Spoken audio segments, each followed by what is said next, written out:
अस्सलाम वालेकुम 8th class. कैसे हैं आप सब लोग?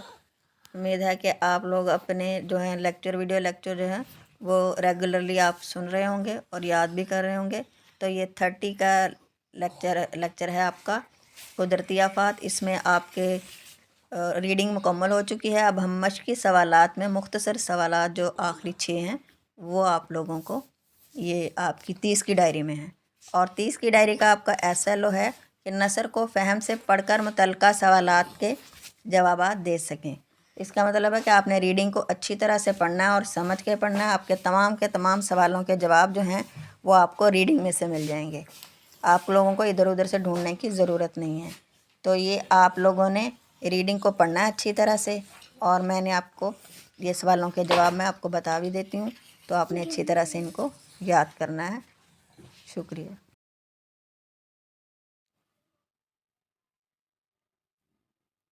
अस्सलाम वालेकुम 8th क्लास। हमने कुदरती आफात जो है वो सबक शुरू किया हुआ था, उसकी रीडिंग जो है वो कंप्लीट हो चुकी है। अब उसके मश्की सवालात हैं।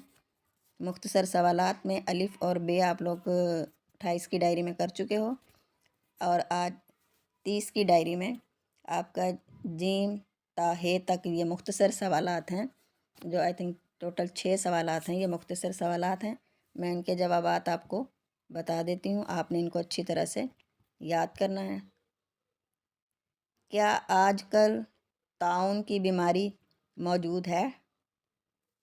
ताउन की बीमारी जो पहले बस्ती की बस्तियां उजाड़ दिया करता था, लेकिन आज इस बीमारी का कहीं नामो निशान नज़र नहीं आता। यानी कि आजकल ये बीमारी मौजूद नहीं है साइंसी तरक्की की बदौलत, क्योंकि इंसान ने इन बीमारियों के इलाज दरियाफ्त कर लिए हैं, इसलिए ये बीमारी आजकल मौजूद नहीं है। ज़लज़ले से क्या होता है? ये सफ़ा नंबर 36 पे देखिएगा कि ज़लज़ले से जानी नुकसान के साथ साथ माली नुकसान भी होता है, और ज़लज़ला एक कुदरती आफत है।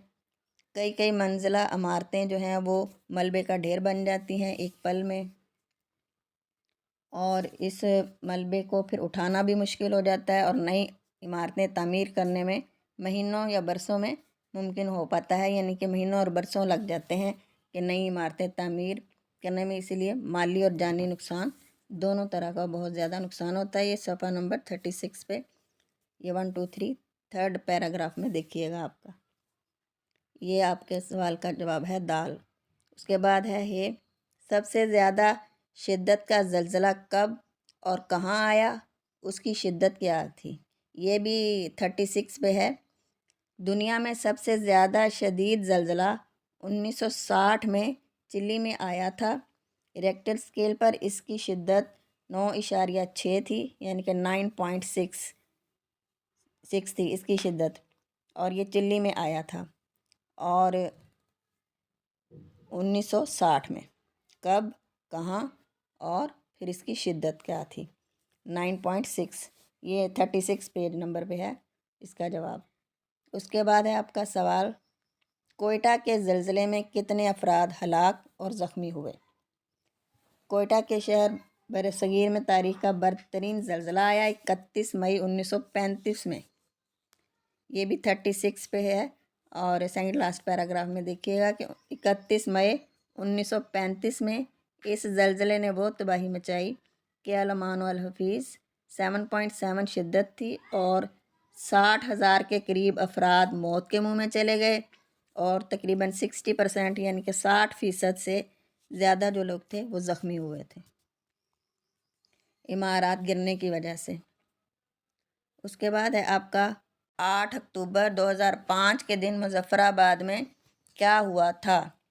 ये भी पेज नंबर 36 पर है कि 8 अक्टूबर 2005 को आज़ाद कश्मीर के इलाके मुज़फ़्फ़राबाद और उसके मुल्हिका इलाकों में 7.6 शिद्दत का ज़लज़ला आया, जिसकी वजह से 90,000 के करीब लोग मौत के मुंह में चले गए, जबकि 75,000 से ज़ायद अफराद ज़ख्मी हुए। ये 75 जो है 75 को कहते हैं।